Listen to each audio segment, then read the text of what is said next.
Hello प्यारे बच्चों, welcome to the 8th lecture of heat transfer. Last class में हम लोग न्यूटन्स लॉ ऑफ कूलिंग इसका चर्चा कर लिए थे। नहीं, थोड़ा सा रिवीजन करा दोगे तभी उस पर सवाल करेंगे थोड़ा बहुत। क्या कह रहा था Newton's law of cooling? Rate of temperature loss के बारे में कह रहा था ना, minus of d T by वो प्रोपोर्शनल टू था T minus T S, temperature of object minus temperature of surrounding. ये प्रोपोर्शनैलिटी कांस्टेंट अगर कोई आदमी याद दिला दिया तो एक चॉकलेट। प्रोपोर्शनैलिटी कांस्टेंट क्या होता था? ई सिग्मा ए।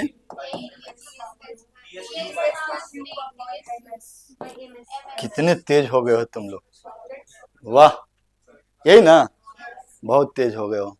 एनीवे, अब इसमें हम लोग बेसिकली अभी जो सवाल वगैरह करेंगे वो सवाल हम लोग करेंगे इस तरीके से। देखो, इसमें सवाल करने का अगर बेसिक तरीका ढूंढोगे ना तो उसमें ठीक ठाक कैलकुलस का उपयोग होगा। ठीक ठाक मतलब थोड़ा बहुत। जैसे अगर हम आपसे ऐसा कह दें एक मिनट के लिए कि ऐसा हम आपसे कह दें कि किसी ऑब्जेक्ट का टेम्परेचर है अभी टी आई, टेम्परेचर है, और सराउंडिंग का टेम्परेचर है T S. T I is greater than T S, T I is greater than T S. और आपसे हम पूछ रहे हैं कि प्रोपोर्शनैलिटी कांस्टेंट हमको मालूम है, लेट से कि वो जो प्रोपोर्शनैलिटी कांस्टेंट है वो के है। आपसे पूछ रहे हैं find time after which temperature will be, या sorry, find temperature after time t, after t second, t second के बाद उसका टेम्परेचर बताइए। अब यार इसको सॉल्व करने के लिए जो बेसिक तरीका होगा वो हम एक बार डिस्कस कर लेते हैं, फिर तुमको एक अप्रॉक्सीमेट तरीका बताएंगे। बेसिक तरीका क्या होगा? अगर कोई आदमी हमको ये सवाल सॉल्व करने बोलेगा तो हम इसमें क्या करेंगे? हम ये बोलेंगे, हम ये बात बोलेंगे, सुन लेना, हम ये बात बोलेंगे कि सर टी इक्वल टू 0 पे टेम्परेचर जो है वो कितना है ऑब्जेक्ट का? टी आई है ना, और किसी टाइम टी पे ऑब्जेक्ट का टेम्परेचर क्या है? T F. ऑब्जेक्ट का टेम्परेचर मान लेते हैं टी एफ है, ठीक है, टी टाइम के बाद। ठीक, इन जनरल अगर हमको इसका अगर हमको इन जनरल इसका रिलेशन निकालना होगा तो हम लोग सहारा लेंगे किसका? न्यूटन्स लॉ ऑफ कूलिंग का। आओ शुरू करते हैं। हम लोग क्या लिखेंगे जरा बताओ तो? न्यूटन्स लॉ ऑफ कूलिंग का स्टेटमेंट लिखेंगे, minus of d T by d t is equal to के T minus T S. Yes और नो? अब ये एक डिफरेंशियल इक्वेशन है। अगर हम इसको d capital t upon t minus T s लिख दें तो ये हो जाएगा माइनस के into d t. Is that okay? अब फिर हम लोग इसको इंटीग्रेट कर लेंगे, इसको हम लोग t इक्वल टू 0 पे टेम्परेचर क्या मान लेंगे, और किसी टाइम t पे टेम्परेचर क्या मान लेंगे? TF। कोई दिक्कत, कोई परेशानी? इस वाले का इंटीग्रेशन तुम लोगों को नहीं आता होगा, या अगर तेज हो गए तो आता भी होगा, लेकिन 1/x dx का इंटीग्रेशन होता है ln x प्लस, अगर इंडेफिनेट इंटीग्रेशन है तो कांस्टेंट। आपको हम बता देते हैं कि 1/ax प्लस b dx का इंटीग्रेशन होता है ln ax plus b upon a, और प्रोपोर्शनैलिटी कांस्टेंट अगर डालना होगा तो प्रोपोर्शनैलिटी कांस्टेंट थोड़ा सा डाल देंगे प्लस c।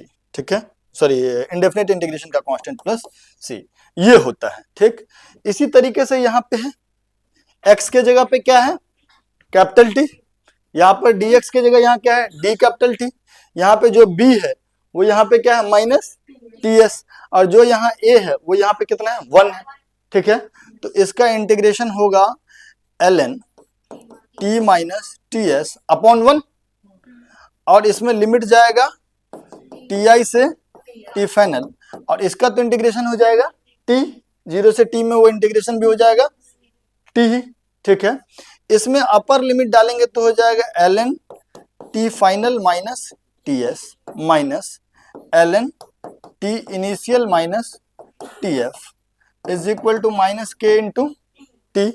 थोड़ा बहुत गणित का उपयोग अगर और कर लें तो ln a minus ln b होता है ln a बाई बी। कहा टी एस, ठीक है ना, यहाँ पे जाएगा टी आई माइनस टी एस। बहुत अच्छे, तो ये हो जाएगा ln a upon ln b, तो ये हो जाएगा T F minus T S upon T I minus T S is equal to minus के टी। कोई दिक्कत, कोई परेशानी? T F minus T S upon T I minus T S is equal to e की power minus के t. Is that okay? अब थोड़ा बहुत गणित और उपयोग करेंगे, तो t F minus T S is equal to t I minus T s e to the power minus के टी, है ना। तो टी फाइनल का वैल्यू कितना हो गया? टी फाइनल का वैल्यू कितना हो गया? टी एस आगे चला गया, T S plus T I minus T S into e to the power minus. बहुत गंदा इक्वेशन हो गया, है ना, लेकिन जो है सो है। अब गंदा है तो इसको थोड़ी ना नहीं देखेंगे। अब इसमें हम लोग इसमें क्या सीखे, क्या कि भाई साहब आप इस एक्सप्रेशन में टाइम का वैल्यू टी पुट कर दीजिए, आपको फाइनल टेम्परेचर मिल जाएगा। टी इक्वल टू 0 सेकेंड अगर इसमें पुट कीजिएगा तो ई की पावर 0 1 हो जाएगा। ये हो जाएगा टी एस प्लस टी आई minus T S, T S cut गया, टी फाइनल किसके बराबर होगा? मतलब शुरुआत टी इक्वल टू 0 पे टेम्परेचर क्या है? टी आई है। टी इक्वल टू 0 पे टेम्परेचर क्या है? T I. मेरा बात समझ में आया? लेकिन ये जो एक्सप्रेशन है, एक तो जेई के बच्चों के लिए थोड़ा कष्टकारी है ही, नीट के बच्चों के लिए तो ये बहुत ज्यादा कष्टकारी है। नहीं, इसमें पुट करने में, वैल्यूज पता करने में दिक्कत हो जाए, लेकिन ये जेन्युइन बात है, इसमें कोई अप्रोक्सीमेशन यूज नहीं किए। लेकिन सवाल सॉल्व करने का एक और तरीका है, उसको थोड़ा देखते हैं। ऑल्टरनेट मेथड या ऑल्टरनेट मेथड जो है वो अप्रोक्सीमेट मेथड, ऑल्टरनेट मेथड ये क्या है? अप्रोक्स, ये अप्रोक्सीमेट मेथड। सुनिएगा मेरी बात, सुनिएगा। ऑब्जेक्ट का स्थिति बनाएंगे टी इक्वल टू 0 पे, ऑब्जेक्ट का स्थिति बनाएंगे टी इक्वल टू 0 पे। टेम्परेचर क्या है? टी आई, सराउंडिंग का टेम्परेचर ये कब है? टी इक्वल टू, फिर किसी टाइम टी पे यहाँ पे टेम्परेचर को क्या मान लेंगे? जो भी टी फाइनल है ना, और सराउंडिंग का टेम्परेचर टी एस। अब हम लोग लिखेंगे Newton's law of cooling. Newton's law of cooling होता है minus D T by is equal to के टी माइनस। इसको हम लोग क्या करेंगे? अप्रोक्सीमेट करेंगे। क्या लिखेंगे? इस डी टी की जगह पे लिख देंगे डेल्टा टी। किसको लिख देंगे?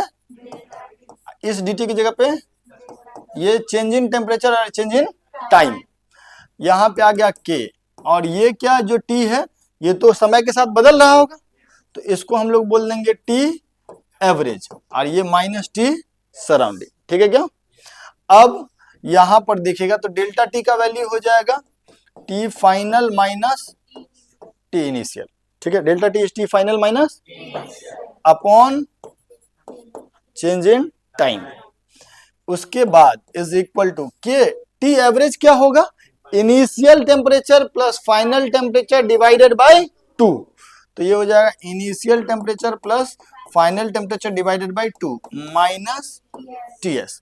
अब इसमें आप टाइम का यहां पे वैल्यू पुट कर दीजिएगा तो सिर्फ एक ही चीज अननोन रहेगा, दैट इज फाइनल। इनिशियल तो आपको मालूम ही है ना, और सराउंडिंग का टेम्परेचर भी मालूम है। ये करना आपके लिए थोड़ा आसान होगा, ये कार्य आप कर सकते हैं, लेकिन स्मॉल चेंज इन टेम्परेचर के लिए। Obviously Newton's law of cooling भी जो है valid small change in temperature के लिए। ठीक है सर, ये स्मॉल का कोई डेफिनेशन किसी बुक में नहीं दिया हुआ है, ठीक है, लेकिन चूंकि एब्सोल्यूट टेम्परेचर के टर्म में बात करते हैं और जो हमारा एनवायरमेंट टेम्परेचर है वही 273 मतलब 0 डिग्री सेल्सियस ही 273 केल्विन होता है।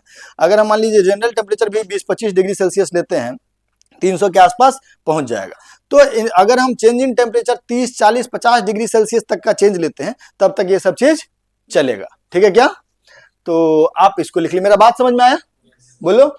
इसी मेथड से आपका जनरल आंसर आएगा। लेकिन अगर आप सवाल कर रहे हैं जेई मेन का और ऑप्शन में कहीं भी ln e की पावर समथिंग ऐसा कुछ दिखा, तो दैट मीन्स आपको अप्रोक्सीमेट मेथड से चलना नहीं है, इस मेथड से चलना है। ठीक है सर, हम आपको दोनों लिखने का मौका देंगे। ये तो आपसे हम रिवीजन करवाए थे, ठीक है।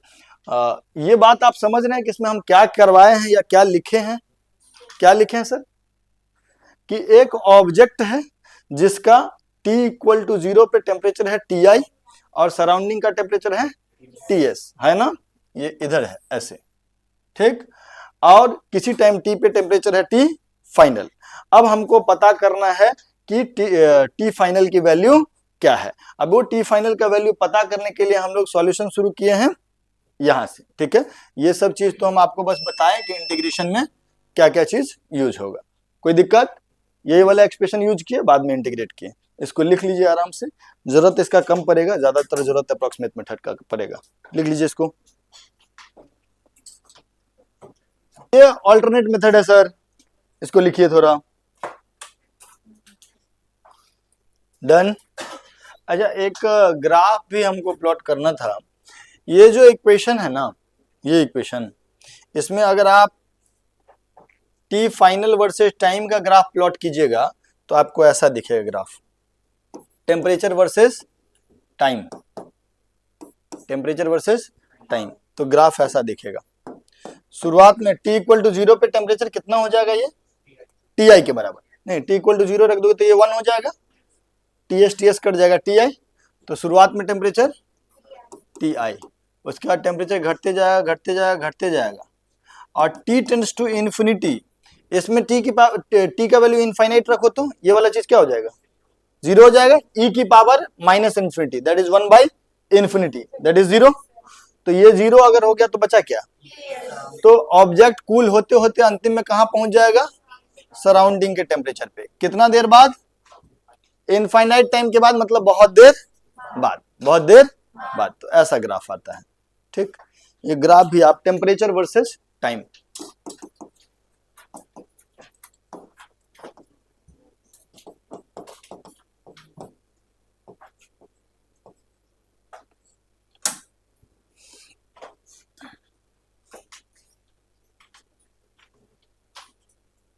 सराउंडिंग के टेम्परेचर के बराबर हो गया। सुनिएगा मेरी बात, हम एक सवाल कराना चाहते हैं, जरा एक सवाल पढ़िए, पढ़िए सवाल। क्या कह रहा है? अ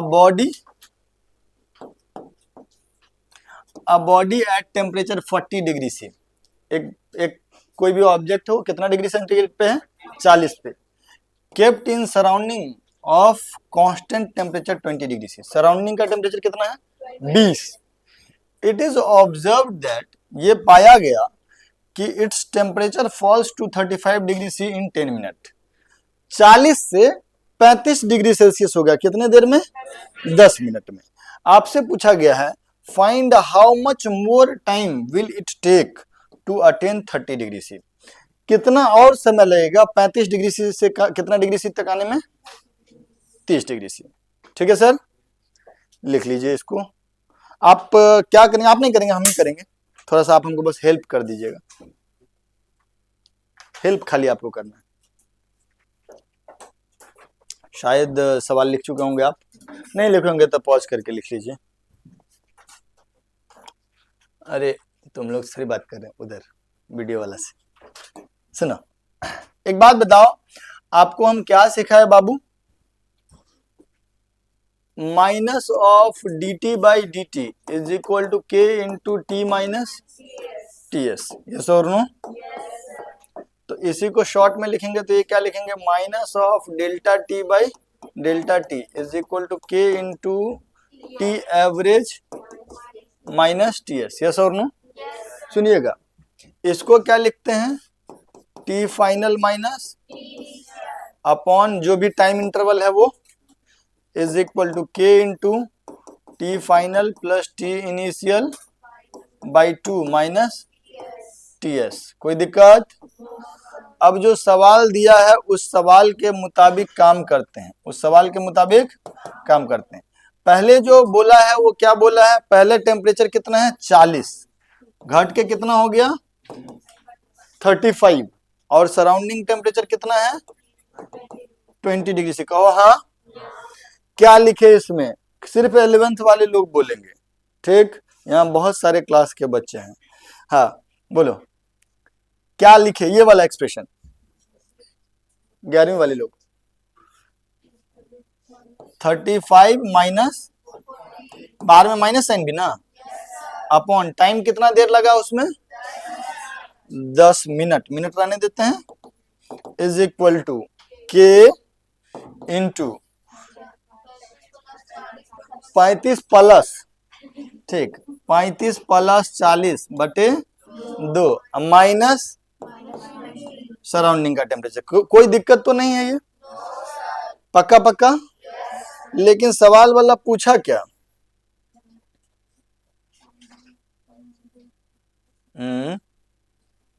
सवाल वाला पूछा कि अब फर्दर उसको कहां लेके जाना है 35 से 30।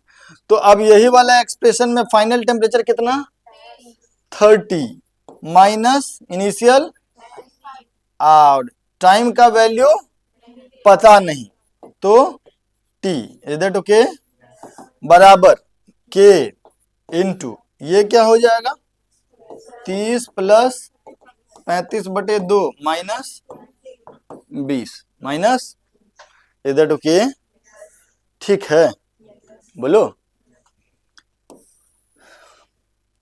अब हम लोग इस दोनों एक्सप्रेशन में इच्छा के पता करने है कि टी पता करने का, टी, तो दोनों को क्या करें डिवाइड कर देते हैं, डिवाइड कर देंगे तो के माइनस माइनस भी, ऊपर में यहाँ क्या बच गया -5 बाई -10, और नीचे में -5 बाई टी, अब माइनस साइन कट गया, के भी कट गया, ये दोनों कितना हो जाएगा 75 बाई 2 माइनस, और ये कितना हो जाएगा 65 बाई 2 माइनस। कोई दिक्कत कोई परेशानी। अब यार काटा खोटी शुरू करें, जरा बताओ -5 कट गया तो टी बाई 10, 2 भी कट जाएगा, ये कितना हो जाएगा 75 माइनस 40 दैट इज 35, ये क्या हो जाएगा 65 माइनस 40 दैट इज 25, तो 7/5, तो ये कितना हो गया 5t बराबर 70, t बराबर कितना हो गया 14, ये 14 क्या है सेकंड की मिनट। कोई दिक्कत कोई परेशानी। कहानी से सीख क्या मिली कि 40 डिग्री सी से 35 डिग्री सी 10 मिनट में आया, और 35 डिग्री सी से 30 डिग्री सी 14 मिनट में आया। कारण क्या है कि टेम्परेचर का डिफरेंस जितना कम होगा उतना ज्यादा टाइम लगेगा, है ना। ग्राफ याद है ना, ये जो ग्राफ था इस ग्राफ में दिख रहा है ना, शुरुआत में टेम्परेचर बहुत तेजी से घटा, पहले इतना टेम्परेचर घट गया इतना ही सेकंड में, नहीं, और अगला बार जो है इतना सेकंड में टेम्परेचर इतना ही घटा, नहीं, तो धीरे धीरे सेम ही टाइम में पहला 5 सेकंड में जितना टेम्परेचर घटेगा उससे कम टेम्परेचर अगला 5 सेकंड में घटता है ना, वो ये दिखला रहा है। तो यहाँ पे वो चीज आपको एविडेंट भी है कि पहला 10 मिनट में आपको 5 डिग्री सी टेम्परेचर घटा, और अगला 5 डिग्री सी घटने में उसको कितना मिनट लग गया 14 मिनट। क्या इस कार्य को हम इस फॉर्मूला से भी कर सकते हैं? आप लोग अगर समझदार होंगे ना सर, आप लोग समझदार होंगे तो एक बार इसमें टी फाइनल की जगह रख दीजिएगा 35, टी इनिशियल की जगह पे 40, और सराउंडिंग वाला 20, और टी की जगह पे 10 मिनट।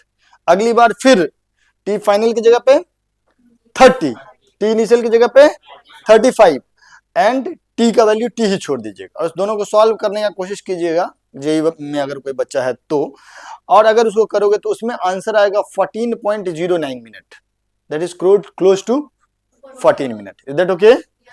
सो ये तरीका था सॉल्व करने का, इसको लिख लीजिए, ठीक है। सर सुनिएगा मेरी बात, इस सवाल को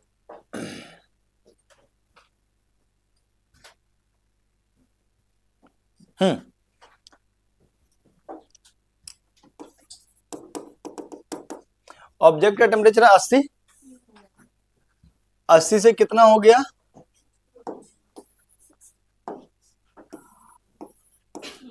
68 ना, और उसके बाद फिर टेम्परेचर कुछ हो गया टी फाइनल, नहीं यहाँ पे t इक्वल टू 0, यहाँ t इक्वल टू 10 मिनट, और यहाँ पे t इक्वल टू 20 मिनट, नहीं तो ये इंटरवल कितना देर का हुआ 10 मिनट का, और ये इंटरवल कितना देर का हुआ 10 मिनट का। ओके बोलिए सर। तो पहला 10 मिनट के लिए हम लोग क्या लिखेंगे, minus of 68 minus 80 divided by 10 minute is equal to k into 68 plus 80 by 2 minus surrounding temperature. कहो हाँ, बोलो। अगला 10 मिनट के लिए इक्वेशन क्या लिखेंगे, सिर्फ 11th वाले बोलेंगे। अगला 10 मिनट के लिए 68 माइनस TF नहीं, TF minus 68 divided by 10 minute is equal to k into TF plus divided by 2 minus TS। Yes और नो?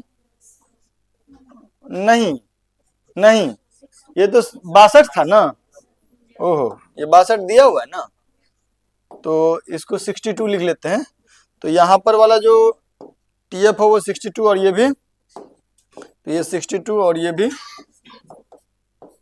ओके बोलो। और फिर अगला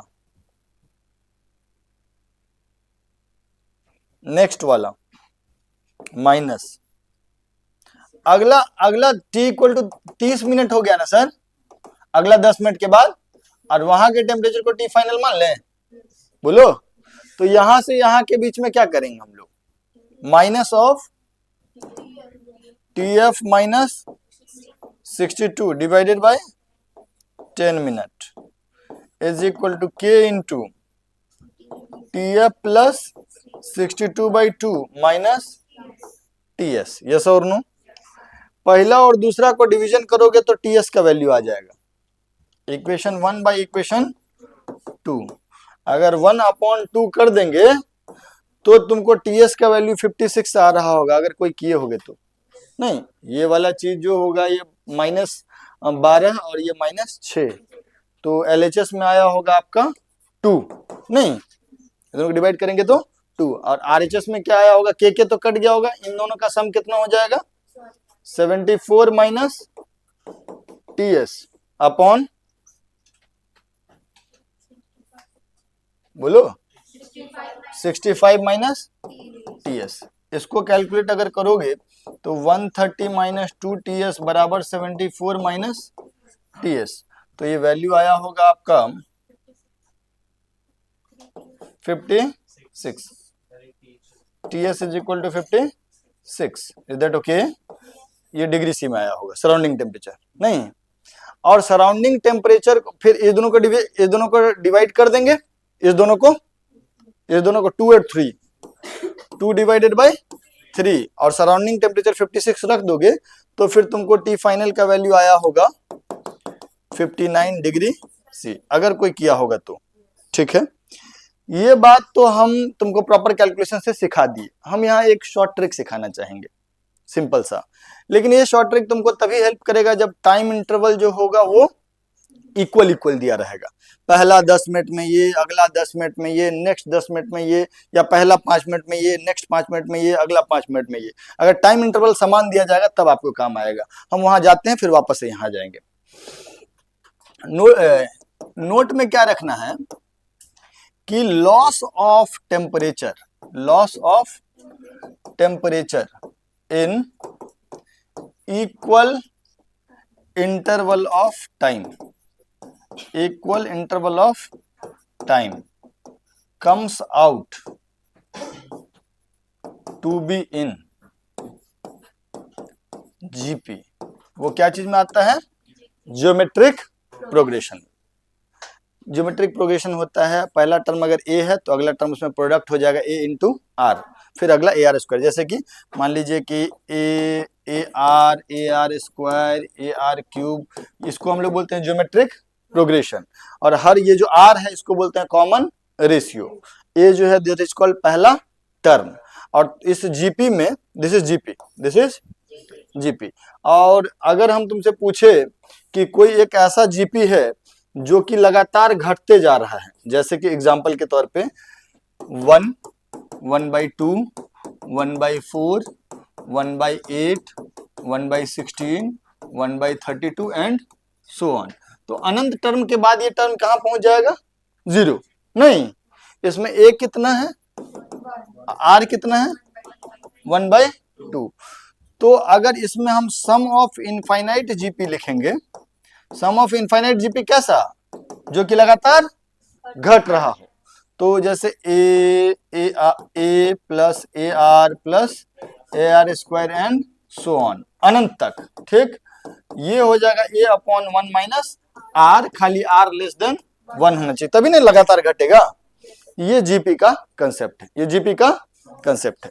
अब हम यहां पर तुमको क्या बताए हैं कि अगर पहला 10 मिनट में टेम्परेचर का लॉस ए है, अगला 10 मिनट में टेम्परेचर का लॉस ए आर है, तो नेक्स्ट 10 मिनट में टेम्परेचर का लॉस ए आर स्क्वायर होगा। उससे अगला 10 मिनट में, जैसे कि अगर हम तुमको ऐसा सवाल दे देते, देखिएगा मेरा बात समझिएगा, पहले टेम्परेचर दे दिए हैं कितना 80, फिर कितना दिए हैं 68, फिर कितना दिए हैं 62 डिग्री सी, फिर अगला हम टेम्परेचर तुमसे पूछ लिए, फाइनल टेम्परेचर पूछ लिए, ये भी कितना 10 मिनट, ये भी कितना, और ये भी कितना, इधर ओके। तो पहला 10 मिनट में टेम्परेचर का लॉस कितना हुआ 12 डिग्री सी का, और अगला 10 मिनट में टेम्परेचर का लॉस कितने का हुआ 6 डिग्री सी का। तो पहले से कितना घट गया 1/2। तो ए यहाँ पे कितना है 12 और आर कितना है 1/2। तो ये जो डेल्टा T3 होगा, पहला टर्म है ए कितना 12, दूसरा कितना है 12 गुना 1/2, तीसरा क्या हो जाएगा 12 इंटू 1/, माने 3। तो पहला 10 मिनट में कितना टेम्परेचर घटा 12 डिग्री सी, अगला 10 मिनट में, तो अगला 10 मिनट में 6 का आधा मतलब 3। देखो तो यहां से 3 घटेगा तो कितना होगा, आंसर 59 डिग्री सी था। नहीं समझे मेरा बात। तो यहां पर अगला 10 मिनट के बाद ये फाइनल टेम्परेचर कितना हो जाएगा 59। अच्छा मान लो कि हम फर्दर 10 मिनट बाद बोलते, तो फर्दर 10 मिनट बाद बोलते तो 3 डिग्री सी से और कितना घट जाता, मतलब 3 का भी आधा नहीं, तो 1.5 डिग्री सी घटता, तो वो हो जाता कितना 57.5 डिग्री सी। मेरा बात समझ में आएगी नहीं। फिर अगला 10 मिनट बाद में 0.75 डिग्री सी घट जाता, इस तरीके से घटते जाता। तो this is one of the way जो कि तुम आंसर प्राप्त कर सकते हो। अच्छा अगर हमसे पूछता कि एनवायरमेंट टेम्परेचर कितना है, तो ये सारे लॉस इन टेम्परेचर को जोड़ देते हैं, सारे लॉस इन टेम्परेचर को जोड़े, सारे लॉस इन टेम्परेचर को जोड़ेंगे तो क्या होगा, पहला लॉस कितने डिग्री सी का है, फिर दूसरा, फिर तीसरा, फिर अगला, एंड घटते घटते जाएगा। इस सबका सम कितना हो जाएगा, सबका सम कितना हो जाएगा, सबका सम अभी फॉर्मूला में बताए थे ना, a अपॉन 1 माइनस, तो इसमें a कितना है 1 माइनस r कितना है 1/2, तो ये कितना हो जाएगा 24। तो ये क्या बता रहा है, सारे टेम्परेचर लॉस का सम, सारे टेम्परेचर लॉस का सम कितना हुआ 20। तो 80 से टेम्परेचर नेट नेट घट करके कितना पहुंच जाएगा अंतिम में 24 घट जाएगा। 80 से 24 टोटल घट गया तो कितना हो गया, और घट करके अंत में किसके बराबर होगा, तो मतलब सराउंडिंग का टेम्परेचर कितना होगा 50। ये हमको पता है कि 25% लोगों को समझ में आया होगा, बहुत सारे लोगों के सर के ऊपर से भी चला गया होगा, तो कोई दिक्कत नहीं है, आपको हम पहला मेथड बता चुके हैं। वैसे भी ये मेथड काम ही तब आएगा जब टाइम ब्लॉक जो है वो सेम दिया है, पहला 10 मिनट, फिर अगला 10 मिनट, अगला 10 मिनट, ऐसा दिया है। जैसे कि हम एक सवाल तुमको कहते हैं, ओरली करा देते हैं, बोलो कुछ भी टेम्परेचर बोलो 90, ठीक है, घटा करके कितना करना चाहोगे? 70। ठीक है, कितने देर में? 5 मिनट में। ठीक, कितने का लॉस हो गया? 20 का। अगली बार कितने का लॉस कराना चाहते हो? 10 का। तो फिर कॉमन रेशियो 1/2 ही रहेगा। तो 10 का लॉस होगा तो ये कितना हो जाएगा? तो अगला 5 मिनट के बाद टेम्परेचर हो गया 60। ये मालूम चल गया। अब हम इसका पूरा हिस्ट्री बता देंगे। अगला 5 मिनट के बाद इसका टेम्परेचर कितना हो जाएगा? कैसे मतलब पहला में कितना घटा? 20। अगला में मतलब आधा टेम्परेचर लॉस आधा हो गया, फिर टेम्परेचर लॉस फर्दर आधा हो जाएगा। तो 10 का आधा कितना? तो अब टेम्परेचर कितना हो जाएगा? 55। अगला 5 मिनट में टेम्परेचर कितना हो जाएगा? फिर 5 का आधा 2.5 डिग्री सेल्सियस नीचे जाएगा। तो 55 में से 2.5 घटेगा तो कितना हो जाएगा? 52 पॉइंट। इस तरीके से घटाते चले जाएंगे। अगर हमसे पूछता है इसमें कि बताओ सराउंडिंग का टेम्परेचर कितना है, सराउंडिंग का टेम्परेचर अगर पूछता तो पहले सारे लॉस इन टेम्परेचर को जोड़ते। पहला लॉस इन टेम्परेचर कितना है? 20, दूसरा 10, तीसरा 5। तो अगर हम सारे लॉस इन टेम्परेचर को जोड़ते तो 20 plus 10 plus 5 plus 5/2 and so on. Yes और नो? तो A/1 minus R that is 20/1 minus R कितना है? 1/2। तो ये कितना हो गया? 40। तो टोटल टेम्परेचर का लॉस कितना हो जाएगा? अनंत काल के बाद में 40 डिग्री से नीचे चला जाएगा। कहां से? 90 से। 90 से 40 नीचे जाएगा तो कितना होगा? और अंतिम में हमको मालूम है कि किसके बराबर टेम्परेचर हो जाता है। तो मतलब सराउंडिंग टेम्परेचर कितना हो गया? 90 माइनस 40 दैट इज 50। इस उत्तर तक पहुंचने के लिए हमको 2 डेटा देना चाहिए। पहला डेल्टा टी मिनट सेकंड के बाद, अगला delta T. Same time interval का 2 डेटा अगर मिल जाएगा तो हम उसका इतिहास मतलब उसका पूरा फ्यूचर पूरा बता देंगे। मेरा बात समझ में आ रहा है क्या? So that is the theory shortcut के लिए। तो अगर समझ में आया तो अच्छी बात, नहीं तो ये तो हमारा स्टैंडर्ड मेथड था, आपको ये नोट करना चाहिए। सीताराम, जल्दी लिखिएगा इसको। हाँ, एकदम आवाज बंद। हम लोगों को अब एक आखिरी रेडिएशन में एक और लॉ पढ़ना है that is called veins displacement law.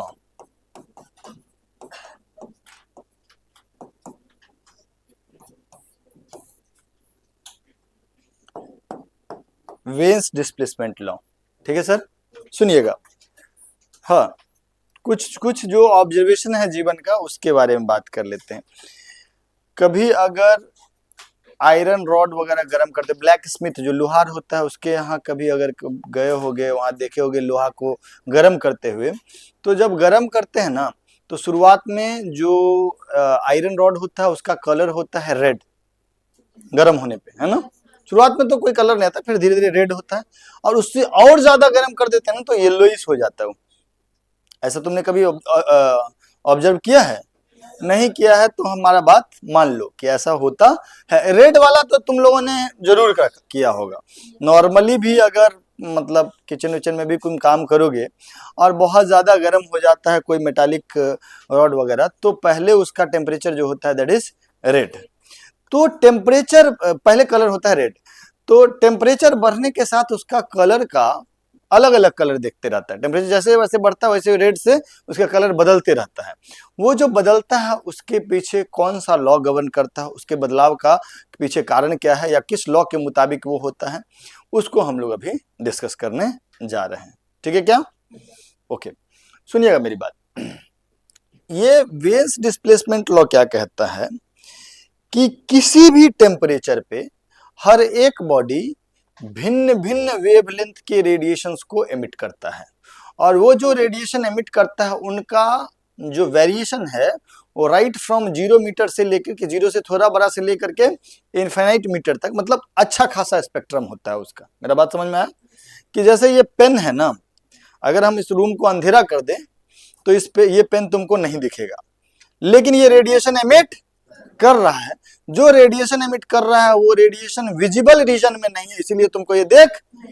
अगर ये आयरन का पेन बना हुआ है और अभी रूम को अंधेरा कर देते हुए तुमको नहीं दिखेगा, लेकिन अगर इसको हम धीरे धीरे से करंट पास कराने लगे और धीरे धीरे इसको गर्म करने लगे तो थोड़ा देर के बाद तुमको इसका कलर रेड दिखने लगेगा, थोड़ा देर के बाद तुमको इसका कलर रेड दिखने लगेगा, क्योंकि ये जो रेडिएशन एमिट कर रहा है उसमें से majority of radiation visible region में आ गया है, इसीलिए तुमको ये दिखने लग गया। मेरा बात समझ में आ रहा है क्या?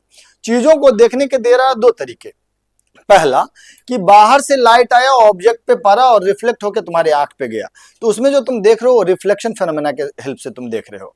दूसरा कि ऑब्जेक्ट बाहर से इस पे नहीं, लाइट बाहर से इस पे नहीं पड़ा, ये खुद ब खुद सोर्स ऑफ लाइट है और यहां से रेडिएशन एमिट हो रहा है, और जो रेडिएशन एमिट हो रहा है वो विजिबल रीजन में है, माने लाइट है, तो ये तुमको देखने लग जाएगा। सुनिएगा मेरी बात, जो रेडिएशंस होते हैं, इलेक्ट्रोमैग्नेटिक रेडिएशंस होते हैं, उसके बहुत सारे कैटेगराइजेशन है। शायद जो बड़े बच्चे हैं वो इस बात में असिस्ट करेंगे हमको। जो सबसे बड़ा वेवलेंथ होता है उसको हम लोग बोलते हैं रेडियो वेव। कुछ कुछ रेडियो वेव का वेवलेंथ तो किलोमीटर में भी होता है, ठीक है। ये वेवलेंथ क्या हुआ? मैक्सिमम। इससे छोटा वेवलेंथ का जो रेज होता है उसको हम लोग बोलते हैं माइक्रो। बहुत जरूरत पड़ता है इसका, माइक्रोवेव करके सुनते होगे, गरीब लोगों के घर में नहीं होता, बट हम लोगों के घर में भी नहीं होता है, बट कुछ लोग हैं राजा के घर में होगा, है ना। तो माइक्रोवेव का भी अपना उपयोग है। इससे भी छोटा जो वेवलेंथ होता है इलेक्ट्रोमैग्नेटिक रेडिएशन का, उसको हम लोग बोलते हैं इंफ्रारेड रेडिएशन, ठीक है सर। और उससे छोटा जो रेडिएशन होता है उसको हम लोग बोलते हैं विजिबल रेज। इस विजिबल रेज के अंतर्गत जो चीज आता है उसको हम लोग बोलते हैं लाइट। उसको हम लोग क्या बोलते हैं? और उसको हम लोग कैटेगराइज करते हैं,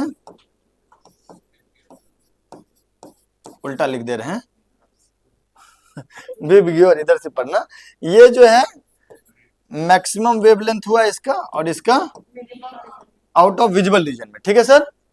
और फिर विजिबल से भी जो छोटा वेवलेंथ होता है उसको हम लोग बोलते हैं यूवी रेज, माने अल्ट्रा वायलेट रेज। और इससे भी जो छोटा वेवलेंथ होता है उसको हम लोग क्या बोलते हैं? एक्सरे। एक्सरे कराने जाते होगे तुम लोग, और एक्सरे से भी जो छोटा वेवलेंथ होता है उसको हम लोग बोलते हैं गामा रेज, है ना। और गामा रेज से भी छोटा जो होता है उसको हम लोग बोलते हैं कॉस्मिक। ये क्या छोटा है? वेवलेंथ। किसी भी वेव का वेवलेंथ अगर कम होता है तो उसका एनर्जी बढ़ जाता है, उसका फ्रीक्वेंसी भी बढ़ जाता है। बड़े हो गए तो तुम लोगों को समझ में आएगा। v बराबर एफ लेमडा नाम का एक एक्सप्रेशन आता है जिसमें कि वेलोसिटी जो है किसी मीडियम में फिक्स होता है। वेलोसिटी अगर फिक्स है तो जैसे ही लेमडा बढ़ेगा तो फ्रीक्वेंसी घट जाएगा। तो सबसे कम जो है वेवलेंथ कॉस्मिक रेज का, लेकिन सबसे ज्यादा फ्रीक्वेंसी इसी का होगा, सबसे ज्यादा एनर्जेटिक यही होगा रे। सबसे ज्यादा वेवलेंथ रेडियो वेव का है, लेकिन सबसे कम एनर्जी जो होगा वो रेडियो वेव का होगा, सबसे कम फ्रीक्वेंसी भी रेडियो वेव का होगा।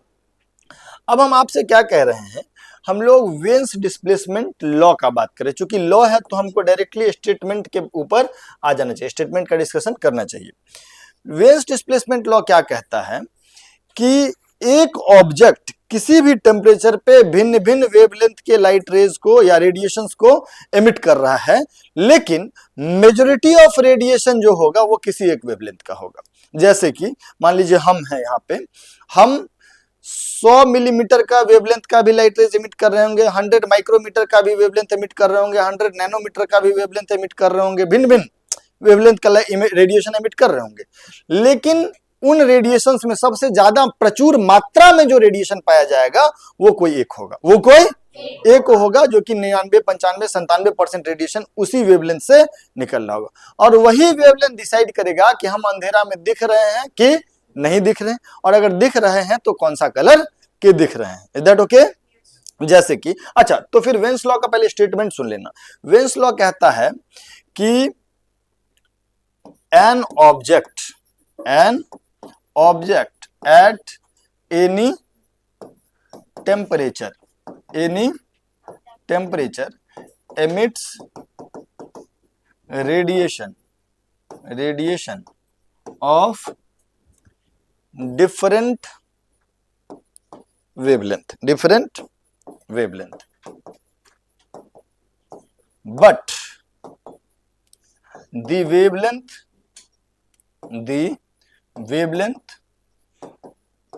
which has maximum intensity,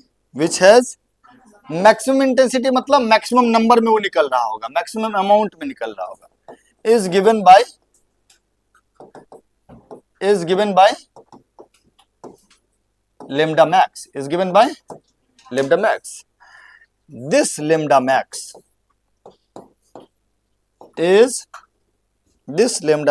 is related to surface temperature of body,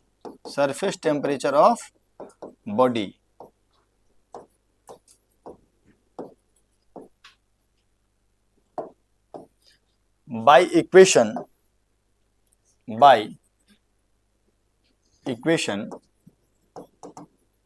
lambda max into T is equal to B, where B is Wien's constant. B is Wien's constant. इसका value होता है 2.9 into 10 की power minus 3, 2.9 into 10 की power minus 3 meter पर kelvin, नहीं meter into kelvin. ठीक है क्या? मेरे बात सुना, अभी कुछ तुमको समझ में नहीं आया होगा, कुछ भी समझ में नहीं आया होगा, क्योंकि हम समझाए नहीं। हल्ला बंद। हम क्या कह रहे हैं कि कोई ऑब्जेक्ट हजारों लाखों वेवलेंथ का रेडिएशन एमिट कर रहा होगा, लेकिन हो सकता है हर वेवलेंथ का अमाउंट सेम नहीं हो। कोई एक वेवलेंथ होगा जो कि मैक्सिमम अमाउंट में एनर्जी निकल रहा होगा। जैसे कि मान लीजिए हम अभी हर सेकंड 100 जूल एनर्जी निकाल रहे हैं, रिलीज कर रहे हैं। मेरे बॉडी से जो रेडिएशन निकल रहा है उसकी हेल्प से हम प्रति सेकंड 100 जूल रेडिएशन एमिट कर रहे हैं। ठीक है, बट उसमें से 98 जूल रेडिएशन एक पर्टिकुलर वेवलेंथ से एमिट कर रहे होंगे। Let's say that wavelength is 100 micrometre. ठीक, that wavelength is given by lambda max. Lambda max maximum wavelength नहीं है, लैम्डा मैक्स वो वेवलेंथ है जिस वेवलेंथ के रेडिएशन से ऑब्जेक्ट अपना maximum percentage of energy release कर रहा है। मैक्सिमम परसेंटेज ऑफ एनर्जी, उस वेवलेंथ को तुम रिलेट कर सकते हो ऑब्जेक्ट के सरफेस टेम्परेचर से, उस वेवलेंथ को रिलेट कर सकते हो ऑब्जेक्ट के सरफेस टेम्परेचर से according to formula lambda max into T is equal to a constant, is equal to a constant. एक मिनट के लिए हम इसको समझाते हैं। जैसे कि मान लो किसी ऑब्जेक्ट का टेम्परेचर है 6000 केल्विन, किसी ऑब्जेक्ट का टेम्परेचर है सरफेस का टेम्परेचर। ठीक, तो उससे रेडिएशन एमिट हो रहे होंगे, डिफरेंट वेवलेंथ के रेडिएशन एमिट हो रहे होंगे। लेकिन वेन्स लॉ क्या कहता है कि lambda max into T is equal to 2.9 into 10 to the power minus 3, 2.9 into 10 to the power minus. That means what कि लैम्डा मैक्स इंटू इस पर्टिकुलर केस में टी का वैल्यू कितना हो जाएगा 6000 इज इक्वल टू 2.9 इंटू 10 की power minus 3। तो lambda max का वैल्यू कितना हो गया 2.9/6 इंटू 10 की power minus 6। Is that okay? तो this is approximately 0.5 into 10 to the power minus 6 metre या 0.5 माइक्रोमीटर। तो इसका मतलब यह हुआ कि जो ऑब्जेक्ट 6000 केल्विन पे है वो एनर्जी तो रेडिएट कर रहा होगा, लेकिन हो सकता है कि 95% एनर्जी वो इस पर्टिकुलर वेवलेंथ के थ्रू रिलीज कर रहा हो। तो उसका कलर क्या दिखेगा वो निर्धारित करेगा कौन सा रेडिएशन, ये वाला रेडिएशन, या वो ऑब्जेक्ट दिखेगा या नहीं दिखेगा वो भी ये वाला रेडिएशन डिसाइड करेगा। क्योंकि हो सकता है ये रेडिएशन इंफ्रारेड रीजन में लाई करता हो, अगर लाई करता होगा तो ऑब्जेक्ट हमको दिखेगा नहीं, लेकिन अगर यही वेवलेंथ विजिबल रीजन में लाई करेगा तो ऑब्जेक्ट हमको दिखेगा। और विजिबल रीजन में भी रेड का अलग है वेवलेंथ, वायलेट का अलग है, इंडिगो का अलग है, सबका अलग अलग है। तो जिस कलर के करस्पॉन्डिंग ये वेवलेंथ होगा उस कलर का वो ऑब्जेक्ट दिखेगा। Is that okay? अब मेरा बात समझना कि जैसे हम फॉर्मूला जो वेन्स लॉ है वो lambda max into T is equal to constant, is equal to constant. Iron को हम गर्म करना शुरू किए, टेम्परेचर बढ़ाना शुरू किए तो लैम्डा मैक्स का वैल्यू जो होगा वो घटना शुरू हुआ, है ना? अब लैम्डा मैक्स का वैल्यू घटना जो शुरू हुआ तो हमको सबसे पहले वो किस रीजन में आया लैम्डा मैक्स, रेडियो वेव, ठीक है, उनको दिखा नहीं। फिर उसके बाद टेम्परेचर और बढ़े तो लेमडा और घटा, मेजोरिटी वाला लेमडा जो है, जो मैक्सिमम एनर्जी रिलीज कर रहा है जिस वेवलेंथ के कॉरस्पॉन्डिंग, तो हो सकता है वो माइक्रोवेव्स के थ्रू मैक्सिमम एनर्जी रिलीज कर रहा हूं, फिर भी वो हमको नहीं दिखा। फिर उसके बाद टेम्परेचर और बढ़ाए, ठीक है, तो जिस रेडिएशन को एमिट कर रहा है वो इंफ्रारेड रीजन में आ गया, जनरली हीट वीट करने वाला वही होता है, तब भी वो हमको नहीं दिखा। वो किस कैमरा से दिखेगा? इंफ्रारेड कैमरा से। इंफ्रारेड कैमरा एक अलग होता है, अंधेरा में यूज करता है, तुम कुछ सिनेमा उनेमा में देखो, उरी उरी में सिनेमा में देखे होगे, है ना, नाइट विजन कैमराज जो होते हैं, ठीक है ना, तो नाइट विजन कैमराज हम लोग के यहाँ पे लगा हुआ, तो वो इंफ्रारेड रीजन को भी डिटेक्ट कर लेता है। तो हम लोग जैसे नॉर्मल टेम्परेचर पे तो मेरा बॉडी जो रेडिएशन एमिट करता है वो इंफ्रारेड रीजन में होता है, तो अंधेरा में हम तो हम नंगे आंखों से नहीं दिखेगा, लेकिन जो नाइट विजन कैमरा होगा वो इंफ्रारेड रेडिएशन को डिटेक्ट कर लेता है, तो तुम्हारा मूवमेंट डिटेक्ट हो जाएगा। टेम्परेचर को थोड़ा और बढ़ाएंगे तो फिर वो किस वेवलेंथ का रेडिएशन एमिट करने लगेगा ज्यादा मात्रा में? विजिबल। उसमें सबसे पहले कौन सा आएगा? इसीलिए ऑब्जेक्ट को जब गर्म करने लगते हैं, अगर मान लो अंधेरा में गर्म कर रहे हैं तो शुरुआत में तो दिखेगा नहीं, क्योंकि जो रेडिएशन एमिट हो रहा है वो इस रीजन में लाई करता है, लेकिन टेम्परेचर बढ़ाया तो उसका वेवलेंथ घटना शुरू हुआ, तो शुरुआत में सबसे पहला कलर का जो दिखेगा गर्म ऑब्जेक्ट वो कौन सा होगा? रेड। और फिर जब उसके टेम्परेचर को बढ़ाएंगे तो हो सकता है वो येलो भी दिखने लगे, और टेम्परेचर को और बढ़ाएंगे तो ब्लू या इंडिगो जैसा भी दिखने लगे। मेरा बात समझ में आ रहा है क्या? क्लियर है क्या? क्या हम वेन्स डिस्प्लेसमेंट लॉ का जो स्टेटमेंट था, जो कथन था, जो मतलब था, वो हम तुमको समझा पाए? मैं एक बार और रिपीट करता हूं। वेन्स डिस्प्लेसमेंट लॉ जो है वो लॉ कहता है लेमडा मैक्स इंटू टी बराबर constant, that constant is veins constant, it's value is this much. इसमें टी जो है उस ऑब्जेक्ट का सरफेस टेम्परेचर है, लेकिन लेमडा मैक्स क्या है यही जानना है। What is lambda max? What is lambda max? This is the wavelength of electromagnetic radiation which is being radiated or emitted in maximum amount. yes or no? हम लाखों radiation emit कर रहे होंगे, लेकिन सबसे ज्यादा मात्रा में जो वेवलेंथ एमिट कर रहे होंगे that wavelength is called lambda max. Is that okay? मेरा बात समझ में? ये कहता है वेन्स लॉ, ये कहता है वेन्स लॉ। इसमें अगर आप देखिएगा इंटेंसिटी का ग्राफ बनाइएगा, ठीक है,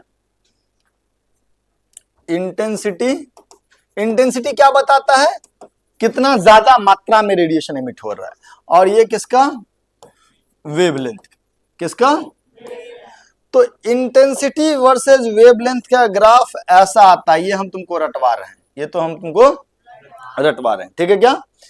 मैक्सिमम अमाउंट में जो वेवलेंथ आएगा इसका नाम हमने क्या रखा? Lambda max. इसका नाम हमने क्या रखा?